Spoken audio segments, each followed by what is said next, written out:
Children, in today's class, let us start with question 12 of exercise 2.2. The topic is linear equation in one variable. I read the question. 15 years from now, 15 years from now मतलब आज से 15 years के बाद Ravi's age will be 4 times his present age. आज से 15 years के बाद जो रवि की एज होगी वो 4 टाइम्स होगी किसके? प्रेजेंट एज के. जो आज की एज है उसके 4 टाइम्स होगी आफ्टर 15 years. तो हमें बताना है what is Ravi's present age. ठीक है, तो हमें पता नहीं है तो हम एज्यूम कर लेते हैं. लेट रवीज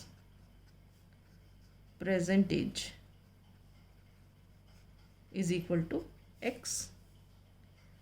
अब ये बोल रहा है 15 years फ्रॉम नाउ, आज से 15 years के बाद. तो हम लिखते हैं यहाँ पे after 15 years Ravi's age will be what. आज से 15 साल के बाद क्या होगी? अगर आज x है तो 15 साल के बाद क्या होगा? इसमें 15 जुड़ जाएंगे तो x प्लस 15. अब रिलेशन क्या दिया है? रिलेशन हमारे को क्या दिया हुआ है? 15 years के बाद Ravi's age will be 4 times the present age. ये रफ वर्क देखो. Ravi's age will be 4 times present age. ठीक है, ये कब है? After 15 years. तो Ravi's age will be 4 times his. ये जो चीज़ है दिस इज आफ्टर 15 years. तो एक मिनट बताती हूँ.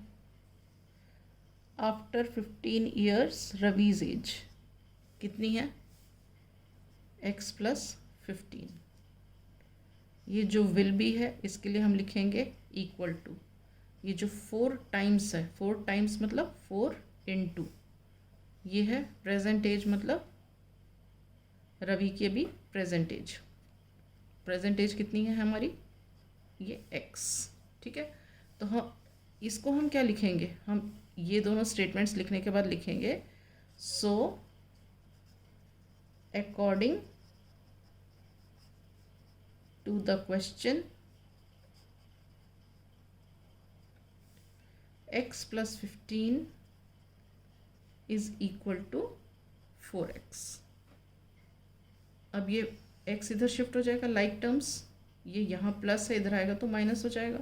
तो ये क्या हो गया? 15 is equal to 4x minus X. ये प्लस हट जाएगा सिंपली, अगर यहाँ ना भी लिखो एक ही बात है.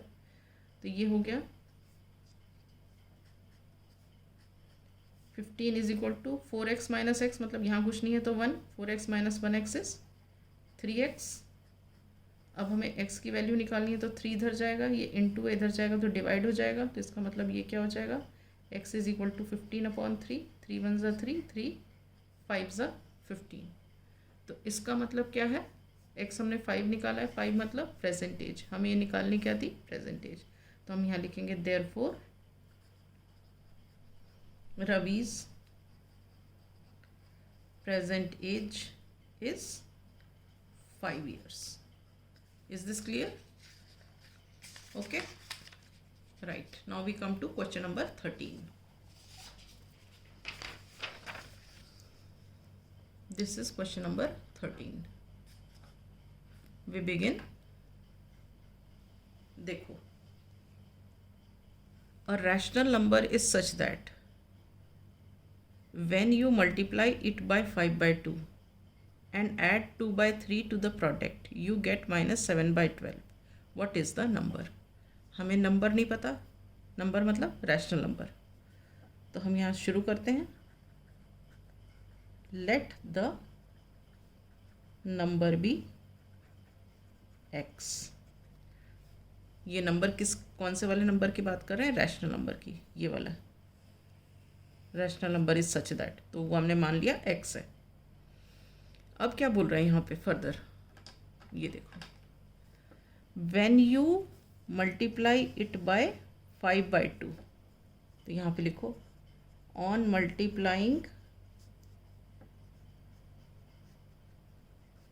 it by 5/2, दैट इज आपने इसको 5/2 से मल्टीप्लाई किया तो ये हो गया यू गेट x इंटू 5/2, तो ये क्या हो गया 5/2x मिल गया।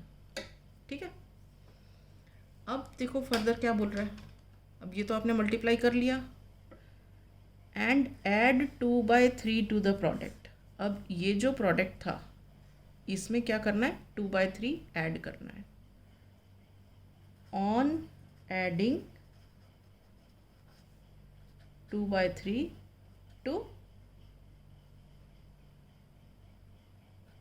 5/2x, दैट इज आपको इसमें 2/3 ऐड करना है, तो ये क्या बन जाएगा 5/2x प्लस 2/3। ठीक है, ऐसा करने पर क्या हुआ यू गेट -7/12, हमको आंसर 7/12 मिल जाता है।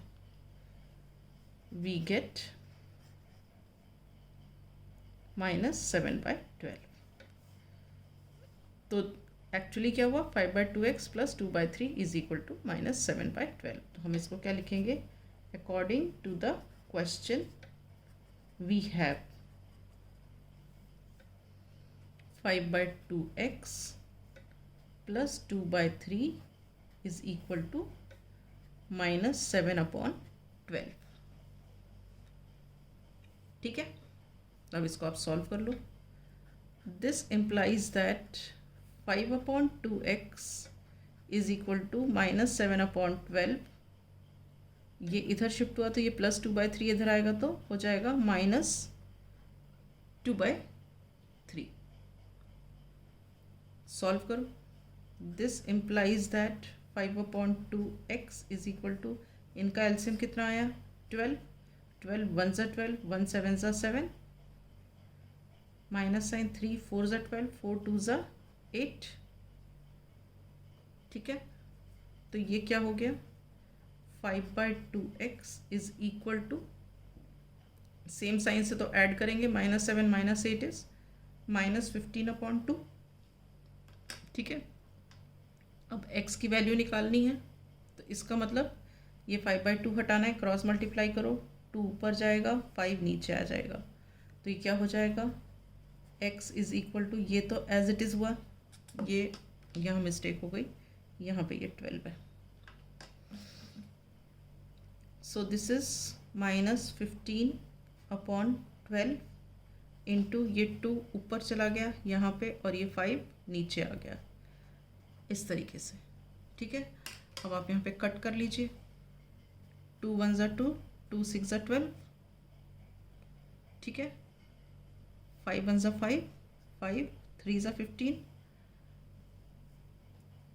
तो ये क्या आ रहा है और भी फर्दर सिंप्लीफाई होगा, x इज इक्वल टू यहाँ पे आ गया -3 इंटू 1/6 इंटू 1।